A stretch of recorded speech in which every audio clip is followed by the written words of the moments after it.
China एक मतलब एक उनका फैक्ट्री बन गया, उनका एक डस्टबिन बन गया अमेरिका का। इसके चलते हुए बहुत से देशों में लोकल इंडस्ट्रीज मर गया। यहाँ इंडस्ट्री को खत्म कर दिया है। चाइनीज मॉडल वॉज पूरा दुनिया का इंडस्ट्री खत्म करो, हमारी ऊपर रखो, हम हमारी पास रखो। जब हमारी पास रखेंगे, पूरा दुनिया हमारी ऊपर डिपेंडेंट रहेगा, देन वी विल एनफोर्स, हम जो चाहते हैं वो करेंगे। जय हिंद, नमस्कार। मैं अंबर जैदी स्वागत करती हूँ आप सबका एक बार फिर से हमारे आज के खास कार्यक्रम में। और आज हमारे साथ मौजूद हैं एक बार फिर से गिरिधर मामिडी जी, जिनको आप सुनते रहते हैं अक्सर कई सारे प्लेटफॉर्म्स पे और सर लिखते भी हैं। बहुत बहुत स्वागत है आपका। जय हिंद, नमस्कार। नमस्ते अंबर जी, नमस्ते आपको, आपके दर्शकों को, सबको मेरा प्रणाम, नमस्कार। जय श्री राम, हर हर महादेव और जय श्री कृष्ण। बहुत बहुत धन्यवाद सर। आज हम आपके साथ चर्चा करेंगे चाइनीज इकोनॉमी पे। चाइनीज इकोनॉमी जो यूएस इकोनॉमी, जो कि सुपर पावर, उसकी एक वक्त ऐसा था कि पैरेलल हुआ करती थी और एक बड़ी शक्ति के रूप में देखी जाती थी। चाहे उसका उनका इंडस्ट्रियल हब देखें, पोर्ट्स, बीआरआई, यहाँ वहाँ सिटीज, सब कुछ चाइनीज चाइनीज चाइनीज हर तरफ नजर आता था। आज जो चाइनीज इकोनॉमी है उसमें एक बड़ा डिक्लाइन हमें देखने के लिए मिला है। वहां पर एम्प्लॉयमेंट रेट काफी ज्यादा गिर गया है।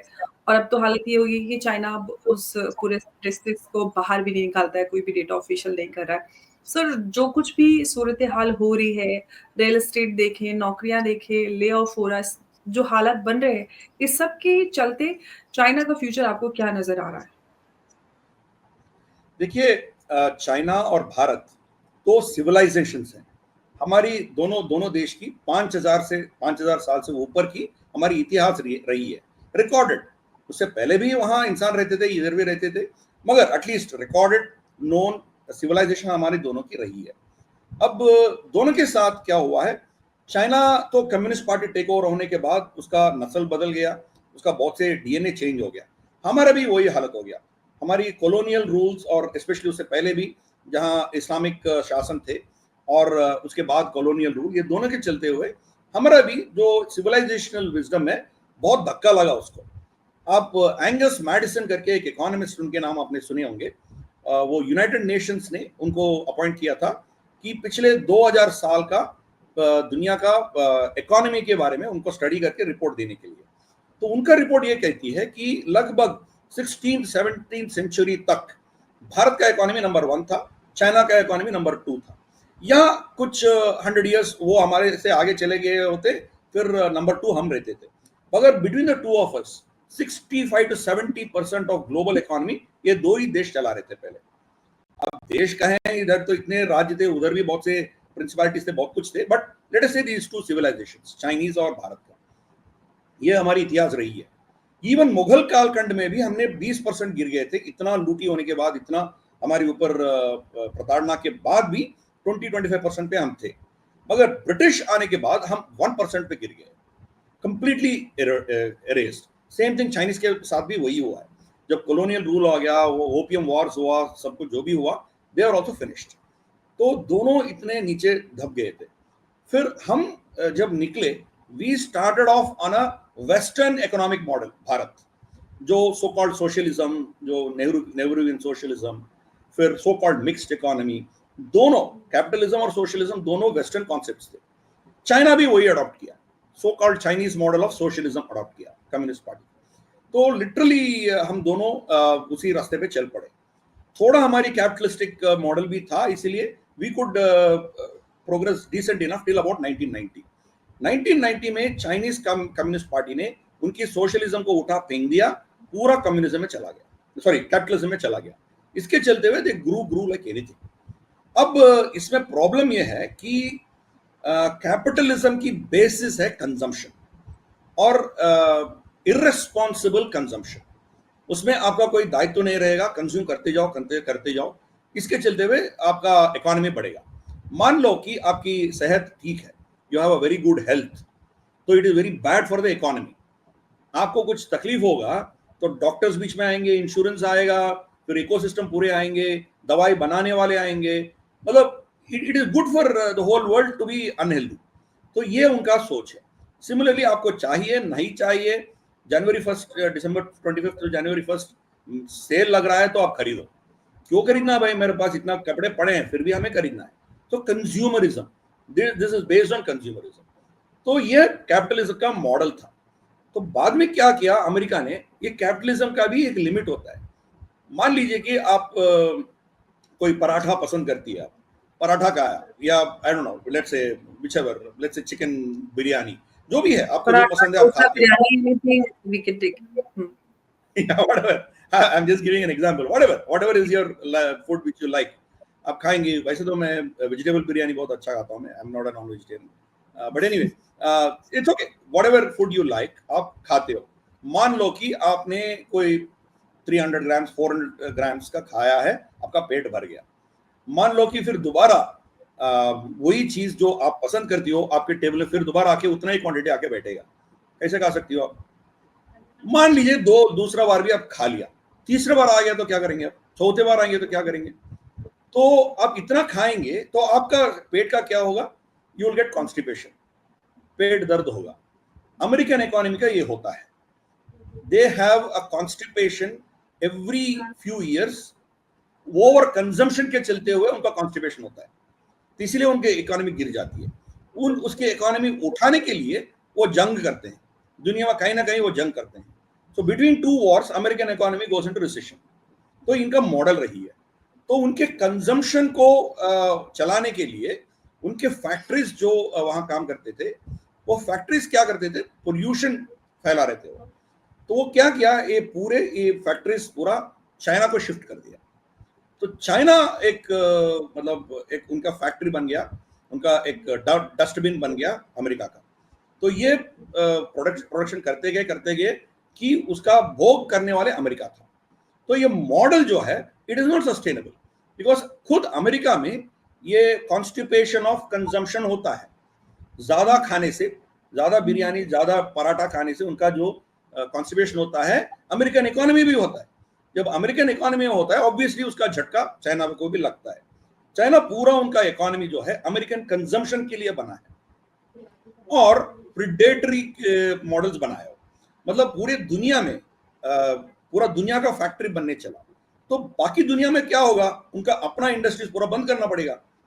बंद नहीं होगा तो चाइना जाके वहां उनके इंडस्ट्री को तबाह करेगा, प्रिडेटरी प्राइसिंग करेगा। मैंने देखा है, मतलब this applies to every industry. मैं यूए में जब काम किया था, कंक्रीट इंडस्ट्री में काम किया था मैंने। कंक्रीट का जो आपका खर्चा है, सीमेंट, एग्रीगेट, आपका पानी, आपका जो केमिकल्स डालते हो, जो आप उसके प्लांट है, बैचिंग प्लांट है, फिर आपका जो डिलीवर करने वाले ट्रक, इनके जो बेसिक कॉस्ट है, प्रॉफिट छोड़िए आप और एडमिनिस्ट्रेटिव कॉस्ट छोड़िए, बेसिक मेन इनपुट कॉस्ट जो है वो कॉस्ट मान लो कि आपका 50 दिरहम का निकलता है per cubic metre. China is giving you for 25-30 dirhams per cubic metre. कैसे चलाएंगे आप? इसके ऊपर प्रॉफिट भी कहाँ कमाएंगे? तो that differential is being pumped in by Chinese government to kill the local industry. तो इसके चलते हुए बहुत से देशों में लोकल इंडस्ट्रीज मर गया। भारत में भी देखिए, आप कोई स्टेशनरी शॉप में जाइए, वहां आपको मेड इन इंडिया कुछ मिलता ही नहीं है, आपको सब कुछ मेड इन चाइना है। क्यों भाई? हम क्या रबर, ये स्टिकर्स, ये जो भी है, छोटे छोटे पैड्स, ये भारत में नहीं बना सकते क्या? यहाँ इंडस्ट्री को खत्म कर दिया है। So that is Chinese model. Chinese model was पूरा दुनिया का इंडस्ट्री खत्म करो, हमारी ऊपर रखो, हमारी पास रखो। जब हमारी पास रखेंगे, पूरा दुनिया हमारी ऊपर डिपेंडेंट रहेगा, देन वी विल एनफोर्स, हम जो चाहते हैं वो करेंगे। ये मॉडल था उनका। ये मॉडल का भी लिमिट्स होंगे, वो लिमिट्स जब क्रॉस करेंगे वो खत्म हो जाएगा। तब इनको पता चला कि दुनिया का कंजम्पशन का भी एक कैपेसिटी है, उससे ज्यादा कंज्यूम नहीं कर सकता है। वहां की इंडस्ट्री तबाह होने के बाद भी ये ज्यादा कंज्यूम नहीं कर सकता है। तो वो क्या किया है, अपने देश में रियल एस्टेट और कंस्ट्रक्शन के ऊपर ध्यान दिया। इतना कंस्ट्रक्शन किया हो कि उसका कोई मतलब ही नहीं बनता है। कहीं खंडर एक जगह पे डिसाइड कर लिया, यहाँ एक शहर खड़ा कर दिया। तो शहर में क्या है? मल्टी स्टोरेड बिल्डिंग्स है, स्टेडियम्स है, मॉल्स है, फिर कन्वेंशन सेंटर्स, सिनेमा थिएटर्स, डुप्लेक्सेस, सब कुछ बन गया, मेट्रो, सब कुछ है। वहां रहने वाला एक भी नहीं है। ऐसे 25 शहर है चाइना में।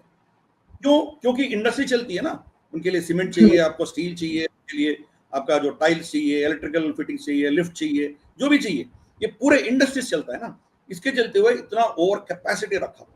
शी जिनपिंग आने के बाद उनको पता चला कि ये situation is not sustainable over a long period of time. तो करना क्या है, पहला आपका इंडस्ट्री का ओवर कैपेसिटी है, दूसरा आपका लोग ये ठप हो जाएगा, तब ये खत्म हो जाएगा तो देर सिट आइडल, उनको काम नहीं कुछ रहेगा, काम करने को कुछ नहीं रहेगा, तो फिर आपके सोशल अनरेस्ट आएगा। इसके चलते हुए शी जिनपिंग ने belt and road initiative start किया। बेल्ट एंड रोड इनिशिएटिव क्या था, पैसा चाइना देगी, लोन्स देगी, वो ग्रांट नहीं देगा, लोन्स देगी, और जहां कोई आईएमएफ या वेस्ट पैसा जहां जहां नहीं देते हैं वहां चाइना देके लोन्स देती है, और अपना कैपेसिटी, चाइना का जो एक्सेस कैपेसिटी है वहां ट्रांसफर करती है। मतलब इनके प्रोडक्शन वहां जाती है, फिर इनके लेबर भी वहां जाते हैं। अब देखिए कोई भी बेल्ट एंड रोड इनिशिएटिव में लोकल कोई नहीं रहेगा, उसमें लोकल होगा तो कोई फालतू छोटे छोटे सीपीईसी देख लीजिए, चाइना पाकिस्तान इकोनॉमिक कॉरिडोर, पूरा चाइनीज इंजीनियर्स ही है, पूरा चाइनीज मटेरियल है, सब कुछ चाइना का है, लोकल कुछ भी नहीं, राइट, प्रेडेटरी है। तो ये मॉडल चलाया। तो इसको चलाने के लिए पॉलिटिकल मॉडल भी वो क्या किया है कि वो इन्वेस्ट करते हैं, क्योंकि चाइना में कोई डेमोक्रेसी नहीं है, तो वो बाकी देशों में भी डेमोक्रेसी को रेस्पेक्ट नहीं करते हैं, वहां की प्रजा से उसको कोई लेना देना नहीं है। वहां इन्फ्लुएंसर्स, नेतागण जो भी है उनको ये इन्फ्लुएंस करते हैं, उनको पैसे घूस देके उनको अपने कब्जे में ले लेते हैं। जैसे पाकिस्तान, तो पाकिस्तान आर्मी, पाकिस्तान की पॉलिटिशियंस पूरे उनके पॉकेट में है। श्रीलंका में भी वही हुआ था, राजपक्षा ब्रदर्स उनके हाथ में चले गए थे, हमने देखा क्या हुआ उस देश का।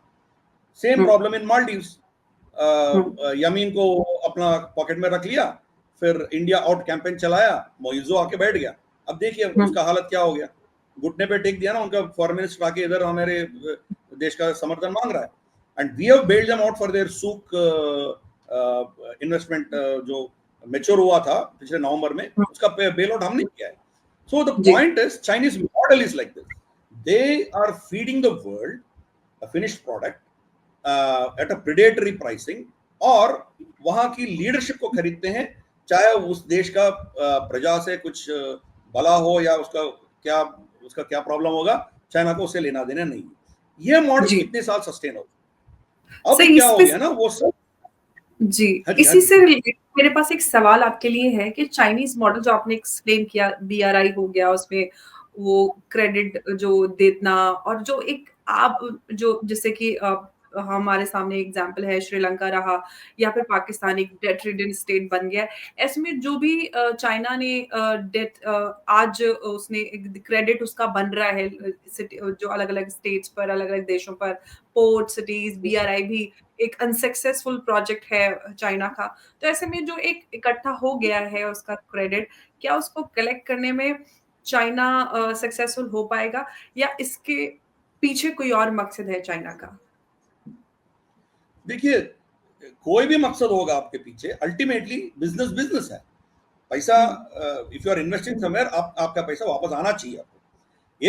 एक रूट से नहीं आएगा, दूसरे रूट से तो आपको आना है, कहीं से कहीं तो आना है आपको।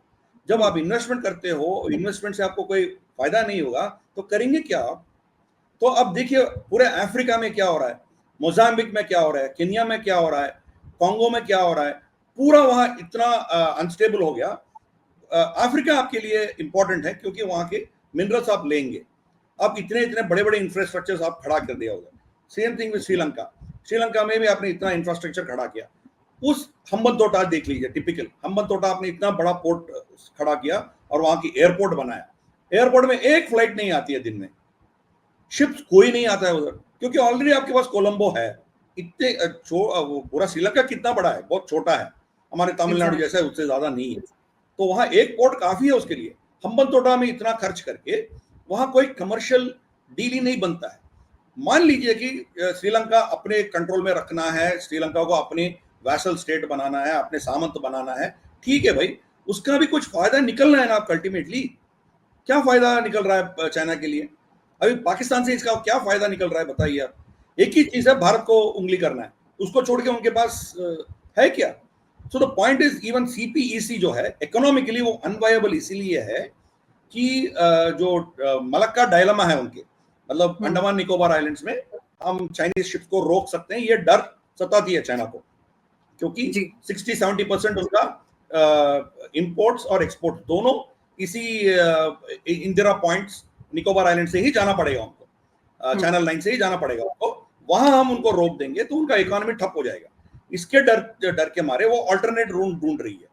अब सीपीई से मान लीजिए कि बलूच और खैबर पख्तूनख्वा सबको आप ठीक भी करेंगे, वहां आपको कोई सिक्योरिटी प्रॉब्लम नहीं है, ग्वादर से आप कशगर लेके जाएंगे, कशगर से फिर बीजिंग या चेंगडू लेके जाने के लिए कितना दूर लेके जाना पड़ेगा आपको, वो भी भारत की भूमि आपके कब्जे में, अक्साई चीन जो है उसमें से लेके जाना पड़ेगा आपको।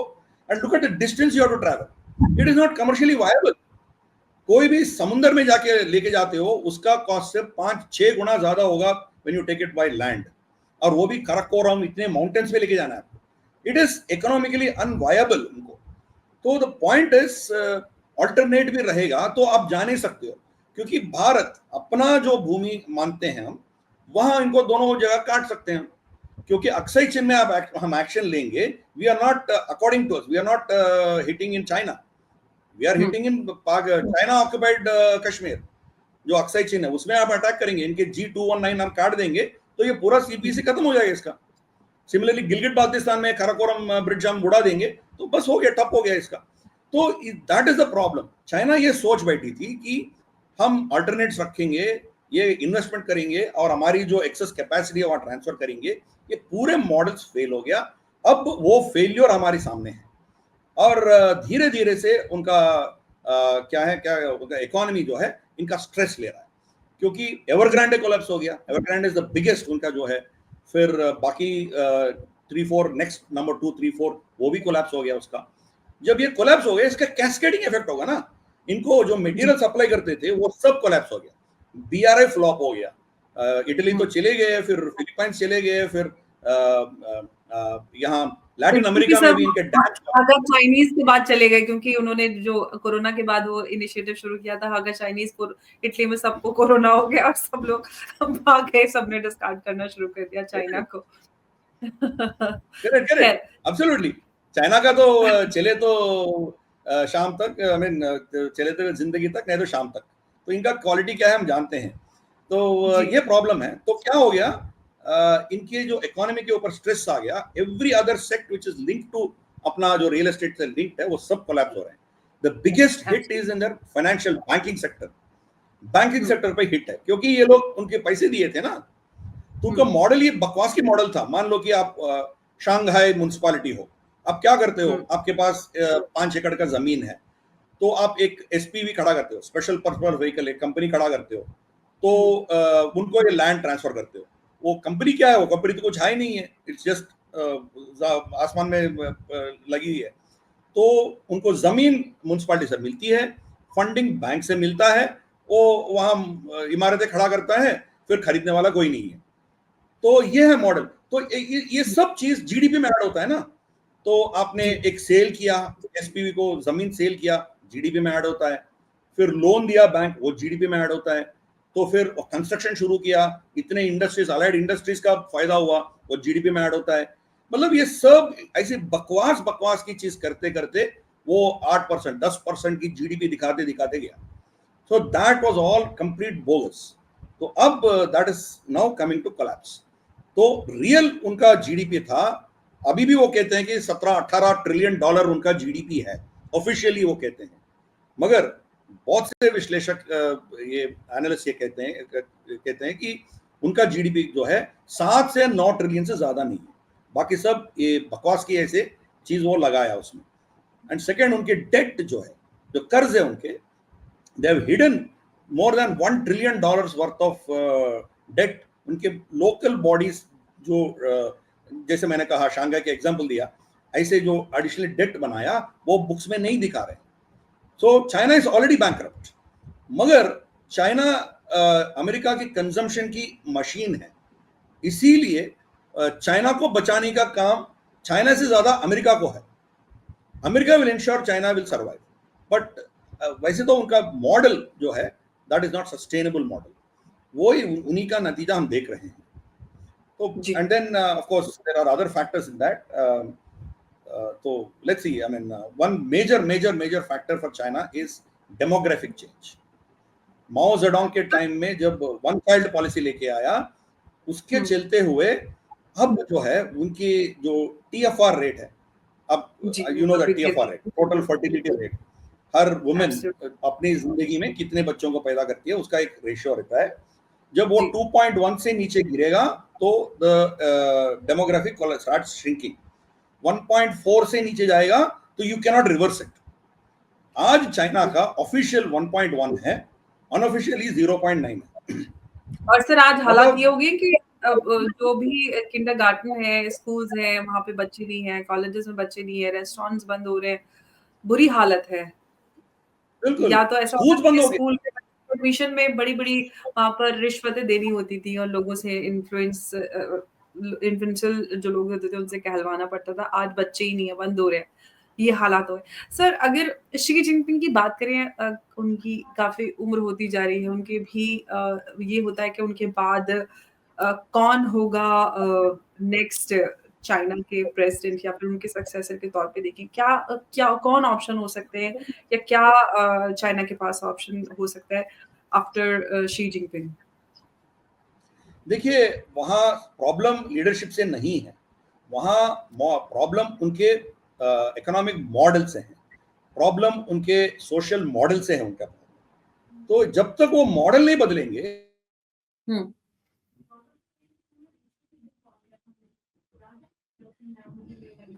जैसे आप यूएसए में देखिए, यूएसए में आपको डेमोक्रेट पार्टी आएगी या रिपब्लिकन पार्टी आएगी, उससे क्या फर्क पड़ेगा? तो अल्टीमेटली जो उनका मॉडल है, मॉडल में जब तक वो तब्दीली नहीं लाएंगे तब तक वो कुछ नहीं होगा। तो problem is with the model, इसीलिए शी जिनपिंग जाएगा तो कंटेंडर्स बहुत है, but that is still not going to save China. Chinese communist party collapse होगा, चाइनीज सोसाइटी, चाइनीज सिविलाइजेशन अभी भी थोड़ा जिंदा है, तो दे विल कंटिन्यू, ये मरने के बाद भी चलेगा, कम्युनिस्ट पार्टी के दबदबा रहेगा, but we need a fundamental change, इनके सोच में बदलाव आना है। एक्चुअली वहाँ कम्युनिज्म नहीं है, वहाँ डिक्टेटरशिप है, वहाँ डिक्टेटरशिप ऑफ वन पार्टी का नाम में कम्युनिस्ट है, मगर वहाँ कम्युनिज्म कुछ भी नहीं है। कम्युनिस्ट का मतलब क्या है? सोशल सिक्योरिटी होना चाहिए, उनके बुजुर्गों को कोई सोशल सिक्योरिटी नहीं है, ऑलरेडी उनकी एजिंग पॉपुलेशन बढ़ती जा रही है, जैसे आपने कहा उनका बच्चे स्कूल्स बंद हो रहे हैं, कि बुजुर्गों को देखभाल करने के लिए उनके पास पैसे नहीं है। अब कोरोना के बाद उनके जो सब्सिडाइज्ड मेडिसिन मिल रहे थे वो सब्सिडी काट दिया सरकार ने, तो वहां धरने पे निकल गया बुजुर्ग लोग वहां से, वहां चाइना में। तो ये सिचुएशन है चाइना में। तो चाइनीज मॉडल इटसेल्फ अपना खुद का जो कन्फ्यूशियस, उनके जो अपना जो चाइनीज सिविलाइजेशनल विजडम था उससे दूर हट गया और ये विदेशी कम्युनिज्म और सोशलिज्म मॉडल को लेके आया। इसके चलते हुए चाइना की आज ये तबाही बर्बादी हम देख रहे हैं। भारत में भी यही प्रॉब्लम है। जब we go back to our roots, जैसे हमारी इकोनॉमिक मॉडल चाणक्य की अर्थशास्त्र का मॉडल हो, बाकी हमारी जितने भी हो, our concept of wealth is very different, it is not material wealth alone. वहाँ वेस्ट में तो इवन ह्यूमन को भी ह्यूमन रिसोर्स कहते हैं, मतलब जैसे आपका कोई आयरन, जिंक या कोई कंपोनेंट्स होते हैं ना, ऐसे ये भी एक कंपोनेंट है उनके। तो हमारी तो ये इसीलिए वेस्ट का जो मॉडल है वो हर जगह फेल हो गया। We should also go back to our civilization. Civilization में एक्चुअली आप देखेंगे चाणक्य का मॉडल में ही सेड least government and best governance. Central government only takes care of some 5 और 6 एक्टिविटीज, और उसमें एक पॉलिसी है, पॉलिसी बनाती है, बाकी आपकी प्रजा करना है। रोड बनाना हो दो विलेजेस के बीच में, आप खुद बनाओ, पैसे उठाओ, कर दो, सरकार आके क्यों करना है? तो माँ बाप की सरकार नहीं है वो sir, it's completely capitalised economy and श्रेणी होते थे, गिल्ड्स होते थे, दे यूज्ड टू डिसाइड क्या करना है, but policy was made by the king.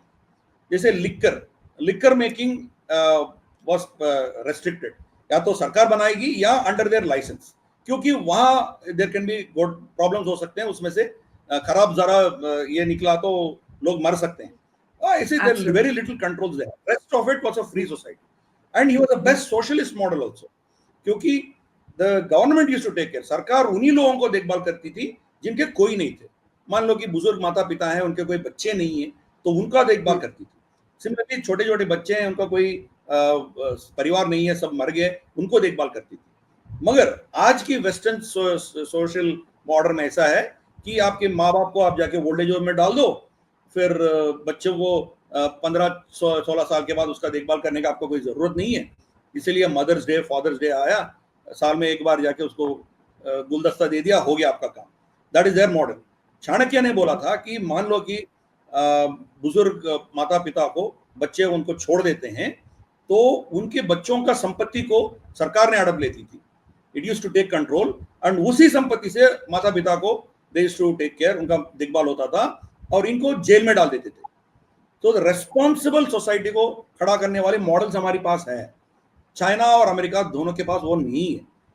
That is why these models are bound to fail. तो इसीलिए शी जिनपिंग के बाद कौन आएगा, क्या फर्क पड़ेगा? कोई भी आएगा, तो जब तक ये मॉडल चलाएंगे, they will have no escape. ये तो डूबे ही जाएगा। सर, इंडिया वर्सेस चाइना को अगर हम देखते हैं तो उसमें जो भारत है वो विनिंग उसमें पोजीशन में फिलहाल नजर आता है, लेकिन जो फिलहाल हमने देखा है अभी बीते दिनों चाइना और इंडिया के बीच में रिश्ते भी बेहतर होते जा रहे हैं, लेकिन जो टेरिटोरियल कॉन्फ्लिक्ट है, डिस्प्यूट है, वो अभी बना हुआ है। उसका क्या फ्यूचर सर आपको लगता है, कैसे हो पाएगा ये रिजॉल्व? देखिए, ये तो रहेगा, टेरिटोरियल डिस्प्यूट्स तो रहेंगे। हमारी पिछले 5000 साल में चाइना के साथ कभी भी हमारी सरहद नहीं था। We always had a buffer. Tibet था बीच में, तो कभी भी हमारी सरहद चाइना से मिलती नहीं थी। इसीलिए अभी भी देखिए, जो तिब्बत की जो वहाँ गश्ती लगाने वाली हमारी जो बॉर्डर फोर्स है, उसका नाम भी Indo Tibetan border police, Indo Chinese border police नहीं है। तो वी नेवर हैड। तो नेहरू के चलते हुए, नेहरू की बेवकूफ़ी के चलते हुए वी हैव दिस प्रॉब्लम। अभी तिब्बत आके, वो चाइना आके तिब्बत में बैठ गया, तो obviously they are claiming all nonsense. अभी उनके लिए भी सस्टेनेबल नहीं है। हान चाइनीज आके इधर या इन पहाड़ों में कैसे लड़ेंगे वो? तो अल्टीमेटली उनको भी अकल आ गया कि हम 10 जंग एक बार लड़ नहीं सकते हैं। इसीलिए वो अभी ताइवान में फोकस कर रहा है, भारत से हट गया। इसके मतलब ये नहीं है कि हमारे दोनों के रिश्ता सुधर गया। वो पीछे से हमें उंगली कर रहा है। जैसे उनके JF-35 जो है पाकिस्तान को देने की सोच रहा है, फिर सेकंड स्ट्राइक कैपेबिलिटी पाकिस्तान को देने का सोच रहा है, उनके फिर फाइटर पायलट्स को दे रहा है। हाँ, फाइटर पायलट्स को दे रहा है, फिर second strike capability. Second strike capability मतलब सबमरीन से और सैटेलाइट की अनुसंधान से जो करना है, वो कैपेसिटी पाकिस्तान के पास नहीं है। फर्स्ट वेव ऑफ अटैक में उनके पूरे न्यूक्लियर जो फायरिंग कैपेसिटी, उसको हम खत्म कर सकते हैं। भारत के पास वो क्षमता है। सेकंड स्ट्राइक कैपेबिलिटी सबमरीन से मारेगा, तो then it is difficult for us. वो मुंबई के 200 किलोमीटर दूर बैठ के इंटरनेशनल वाटर से फायर करेगा, तो उसको पकड़ना बहुत मुश्किल हो जाएगा। We will not be able to handle that. तो वो टेक्नोलॉजी चाइना से मांग रहा है वो। तो China is still doing it, हमें उंगली कर रहा है, हर जगह पे वो कुछ ना कुछ कर रहा है वो। बट सरहद से अभी टैक्टिकली वो हट गया पीछे। इसका मतलब नहीं है कि वो अब आगे कुछ नहीं करेगा। ब्रह्मपुत्रा डैम की बात आप भी जानती हो क्या कर रहा है वो, और वहाँ साइस्मिक जोन है, वो टेक्टोनिक शिफ्ट्स हो रहे हैं। Himalayas are the youngest mountains in the world. तो वहाँ अभी भी इंडियन प्लेट जो है एशियन प्लेट को टक्कर दे रही है। तो हिमालयस चेंज होते जा रहे हैं, वहाँ आपको भूचाल आते रहेंगे। You will start getting earthquakes every now and then. तो अब इनके जो world's largest dam, 3 gorgeous dam जो चाइना में है, वो ही खतरे में है अभी। अब पुराने फोटोज देखिए, सैटेलाइट फोटोज, अब की फोटोज देखिए। 3 साल पहले वहां बहुत बड़ा बाढ़ आया था, तो लोग सोच रहे थे कि ये टूट जाएगी। अब उनके जो ओरिएंटेशन है ना, एक स्ट्रेट लाइन था, अभी वो बेंड हो गया। अब सैटेलाइट इमेज देखिए, वो बेंड हो गया। मतलब आज नहीं तो कल, कल नहीं तो परसों, परसों नहीं तो नरसों वो तो टूटेगा। तो you can imagine what is going to happen. इतना क्वांटिटी ऑफ वाटर नीचे जाएगा, कितने शहर तबाह हो जाएंगे, आप समझ सकते हो। तो यहाँ हिमालय में भी होगा। ये जितने भी बड़ा डैम कंस्ट्रक्ट करने जा रहे हैं, वो कभी ना कभी टूटेगा, क्योंकि वो हिमालय का वो सिस्टम भी वही है। तो that is a foolishness, because ये नेचर को एक्सेप्ट नहीं करते हैं। ये समझते हैं कि नेचर को हम शासन करेंगे, उनको हमारे कब्जे में ले लेंगे, मगर नेचर आपकी थोड़ी सुनेगी। इनको अकल नहीं है। 22,000 डैम्स बनाया पूरा चाइना में। अब इनके सिचुएशन ऐसा है, हर साल एक साल पूरे बाढ़ आते हैं, एक साल पूरे अकाल है। तो टू एक्सट्रीम से जूझ रहा है चाइना आज। तो they are unable to control the nature. One child policy भी नेचर के विरुद्ध गया। क्या हो गया आपका? पॉपुलेशन पूरा घट गया, अभी रिकवर करने का कोई चांस ही नहीं है आपका। देयर इज नो वे। 30 साल आप चुप बैठो, चाइना अपने आप कोलैप्स हो जाएगा, आपको कुछ करना ही नहीं है। फिर माओ जेडोंग को कोई आके रिपोर्ट दिया है कि ऑलमोस्ट 10% हमारी जो खाने का जो ग्रेन्स है ना, चाहे वो चावल हो, चाहे वो आपके गेहूं हो, जो भी हो, वो दालें। ये बर्ड्स जो स्पैरोज है ना, वो खा रहे थे। स्पैरोज खाते हैं, तो इसके लिए हम 10% हमारी जो प्रोडक्शन है वो फालतू वो खा रहे हैं, तो जा रहा है। तो वो ऑर्डर दिया है कि पूरे स्पैरोज को पकड़ के मार दो। तो पूरे देश में स्पैरोज खत्म कर दिया, एक स्पैरो को नहीं छोड़ा। तो क्या हुआ नेक्स्ट टाइम पूरे उनका ड्रॉट आ गया, मतलब उसका प्रोडक्शन जो है 90% गिर गया, ओनली 10% प्रोडक्शन था। क्यों? स्पैरोज और पार्ट ऑफ एन इकोसिस्टम। वो ये गेहूं ये सब खाते हैं, but they also eat the worms. वहां जो कीड़े मकोड़े होते हैं उसको भी खाते हैं। तो जब उसको खाने वाले कोई नहीं था, वो आराम से पूरे इनकी खेती को तबाह कर दिया। तो ऐसे पागलपन ये लोग बहुत करते हैं। Communist think they know everything, तो नेचर को रिस्पेक्ट नहीं करते हैं। तो यही जब ये मॉडल लेके चलेंगे तो क्या होगा? तबाही होगा ना, और क्या होगा? ये प्रॉब्लम है चाइना से। इसीलिए नेचर को रेस्पेक्ट करने वाली चाइनीज खुद उनका सिविलाइजेशन की तरफ वो जाएंगे, तब उनका भला होगा और दुनिया का भला होगा। भारत में भी यही करना चाहिए। We should start respecting our civilisation. वो क्या सिखाती है उस दिशा में हम जाएंगे। ऑब्वियसली हमारा भी सिचुएशन कुछ और होगा। अब देखिए, we were the first civilisation which started in a big bang. 25-30% of our population was in cities, megapolis. Mohenjodaro, Harappa, Dholavira, फिर कालीबंगन, फिर Rakhigarhi, लॉथल. We had major cities in the world, biggest cities in those times. Rural economy was there, 70-80% was there, but largely we started as a big cities. तो वहां से क्या हो गया? We again shifted back into our rural economy. वही technology वहां मोहनजोदारो हरप्पा में जो बर्न्ट ब्रिक्स का जो टेक्नोलॉजी था, हर छोटे छोटे गांव में भी आपको वही दिखेगा। वहां जो लोहार थे, जो भी बर्तन या जो भी बनाते थे, same technology you will find in every village. Technology shifted to the villages for us. मगर अब क्या हो रहा है? We are rapidly urbanising. गांव छोड़ के हम शहर में जा रहे हैं। तो 1990 में भारत का और चाइना का दोनों का वेरी सिमिलर सिचुएशन था। लगभग हमारी 65 to 70% रूरल इकोनॉमी था, 25-30% अर्बन इकोनॉमी। अब चाइना में रफली it has gone to 60% urban economy, 40% ही रूरल में रह गया। भारत भी उसी दिशा में जा रहा है, but we are little slow, इसलिए थोड़ा नाच बची है। बट दिल्ली देखिए, it has become such a massive city. Delhi का जो पॉपुलेशन है, probably we will have more population than at least 50% of the countries of the world. उससे ज्यादा पॉपुलेशन दिल्ली में होगा। तो where are we going? Urbanisation से हमारी सोसाइटी कहती है कि आप रूरल में जाओ। Rural development. And not rural alone. See, you have to decongest your cities, get out of city. तो आपकी नॉलेज क्रिएशन, गुरुकुल जो है, या आपके ऋषि मुनिवर जो भी शास्त्र सब लेके आए, अल्केमिस्ट्री, एस्ट्रोनॉमी, मेडिसिन, जो भी टेक्नोलॉजी उभर के आया है, वो सिटीज में नहीं था। They all came from rural areas and forests, right? तो ये सिविलाइजेशन को जब you start respecting both Chinese society और भारत की society, then we will be able to guide the whole world. China अभी टैक्टिकली विड्रॉ किया हमारी बॉर्डर से, बट लेट अस अंडरस्टैंड उनका सोच में कोई बदलाव नहीं आया है। तो we should be on our guard. हम तैयार रहना है कि ताइवान को हड़पने के बाद they again focus back on our country. Mao Zedong का एक प्रिंसिपल था कि palm and 5 fingers. Palm is Tibet, 5 fingers क्या है? लद्दाख, नेपाल, भूटान, सिक्किम और अरुणाचल प्रदेश। ये 5 को बाय 2049 चाइना में ले लेना है। 2049 will be 100 years of communist party taking over China. तो 100 साल खत्म होने से पहले इन 5 को लेना है। ये बीआरआई के चलते हुए ये करेगा, क्योंकि लद्दाख ऑलरेडी दे ट्राइड। अब आज मोदी जी है या जो भी है लीडरशिप, अभी जरा आपके पास स्ट्रॉन्ग लीडरशिप है। कल के दिन कोएलिशन रहेगा, कल के दिन इतना वीक गवर्नमेंट रहेगा भारत में। मोदी जी तो 100 साल तक नहीं जिएंगे ना, ये जाने के बाद कोई ना कोई आएंगे, फिर कोएलिशन आएगा। तो कोएलिशन में अब बाकी पॉलिटिकल पार्टीज को खरीद सकते हैं। तो जब ये हो जाएगा, आराम से लद्दाख भी ले सकता है। सेकंड, नेपाल में बेल्ट एंड रोड इनिशिएटिव हाल ही में ओली जाके वहां साइन करके आया, और माउंट एवरेस्ट के बगल से ही एक 4 लेन 6 लेन रोड डालेगा, वो रेलवे ट्रैक डालेगा, नेपाल चाइना फ्रेंडशिप करके करेगा।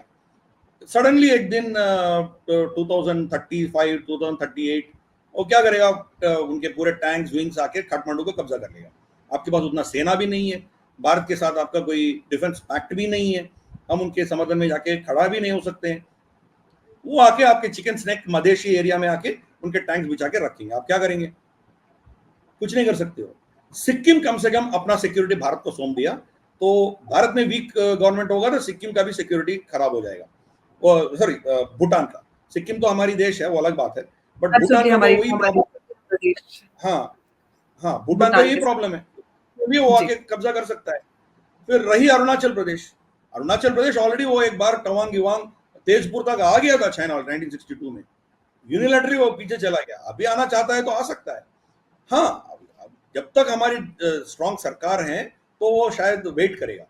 उनका सोच 5 साल 6 साल का नहीं, 20-30 साल के सोचता है वो। तो 20 साल के बाद हमारी वीक लीडरशिप हो तो आएगा वो।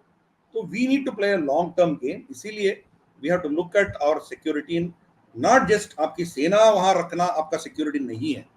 Your security depends on your civilizational response. जब आप सिविलाइजेशनल रिस्पॉन्स करेंगे तो अलग बात है। चाइना एक्सेप्ट करती है कि विदाउट एक सोल्जर सैनिक को भी हम वहां भेजे नहीं, पूरा ईस्ट एशिया को हमने कब्जा किया था विद आवर सिविलाइजेशन। चाहे बुद्धिज्म हो, चाहे आपकी आयुर्वेदा हो, चाहे आपकी मार्शल आर्ट्स हो, चाहे जो भी हो, many concepts we have gone and taken them over. आज वहां जो भी देश देखिए सब बुद्धिज्म या हिंदुइज्म है। थाईलैंड का राजा का नाम क्या है? रामा 2, रामा 3, रामा 10, यही नाम चलता है ना उसका। अयोध्या है उनके पास। कोरिया में भी वो लोग समझते हैं कि उनकी बेटी अयोध्या में आई थी, इसीलिए वो अपना ससुराल मानती है। तो we have that kind of a civilisational connection. इसको जब ये लोग मजबूत करेंगे, then only it will be a common survival for us. नहीं तो अब ये पूरे देश अमेरिकन मॉडल पे चल रहे हैं कि जो एक्सेसिव अनसस्टेनेबल कंजम्पशन के ऊपर चल रहे हैं। So it can not. अभी आप प्रोडक्शन ज्यादा कर सकते हो, आपका इकोनॉमी अच्छा रहेगा 20-30 साल, उसके बाद क्या होगा? वहां वेस्ट में कंज्यूम करने वाला कोई है नहीं है। लोग, उनका प्रोडक्शन भी, उनका टीएफआर भी बहुत कम है। जब उनके आबादी कम हो जाएगा तो आप कहाँ जाएंगे? बूढ़े हो गए कंज्यूम हैं वो कौन तो, करेगा? स्कीम्स निकाल के दूसरे देश से लोगों को बुला रहे हैं कि आप इंसेंटिव्स दे दें कि आप यहाँ जाइए। बिल्कुल बिल्कुल। और चाइना में तो कोई जाएगा नहीं है ना, बाहर से कोई आ रहा है ना, आप बच्चे पैदा कर रहे हो, तो आपका क्या होगा? अल्टीमेटली कोलैप्स तो होना ही है। तो लेट्स सी, हमारी पास एक 30 साल का एक ब्रिज है, एक विंडो है भारत के पास।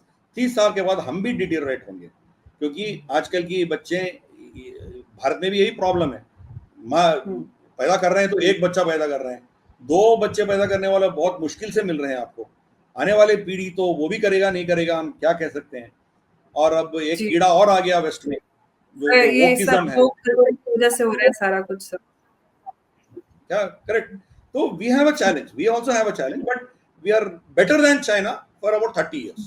30 साल के बाद हमारा भी हालत खराब होने जा रहा है, तो we should take steps now. अभी से वो गलतियां समझ के, जो गलतियां हमारी पूर्वजों ने किया है 1947 से लेके आज तक, उसको सुधारना है। And we should go back to our civilizational experiences and in a modern parlance. मैं ये नहीं कह रहा हूँ कि पूरा you go back to आपकी जो डेवलपमेंट है इसको छोड़ दो, नकार दो, मैं ये नहीं कह रहा हूँ। The development has to be in a very sustainable and respectable manner. उस दिशा में आप काम करो, फिर then we will be able to handle the whole world. बिल्कुल, और आने वाले एपिसोड में हम बात करेंगे कि जो हमारे पास एक 30 साल का, 30 इयर्स का जो एक टाइम हमारे पास है, उसमें हम जो एक आने वाला खतरा है, उससे हम कैसे बच सकते हैं, क्या स्टेप्स ले सकते हैं, उस पॉलिसी पे आपके साथ अगले डिस्कशन में हम चर्चा करेंगे। आज के लिए बहुत-बहुत धन्यवाद सर, बहुत ही बेहतरीन विश्लेषण आपका रहा, अपने अहम बिंदु हमारे साथ और दर्शकों के साथ साझा किए। बहुत-बहुत धन्यवाद आपका एक बार फिर से। जय हिंद, जय भारत।